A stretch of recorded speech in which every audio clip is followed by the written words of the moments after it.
আজকের রেসিপি বেগুন ভোলা। বেগুনটাকে ভালো করে ধুয়ে নুন হলুদ মাখিয়ে লাল করে ভেজে তুলে নিলাম।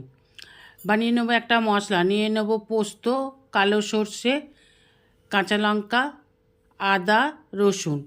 একটু জল দিয়ে একটা মিহি পেস্ট বানিয়ে নেব। মাছ ভাজার তেলেই দিয়ে দেবো পেঁয়াজ কুচি। পেঁয়াজ কুচিটাকে একটু ভালোভাবে ভেজে নিয়ে দিয়ে দেবো পরিমাণ মতন লবণ।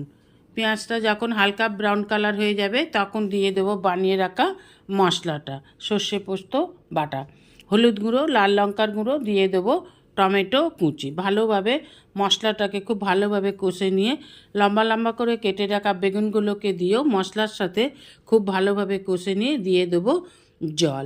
সমস্ত উপকরণগুলোকে জলের সাথে ভালো করে মিশিয়ে নিয়ে যখন জলটা ফুটে উঠবে মাছ দিয়ে নামে নিলেই তৈরি বেগুন ভোলা।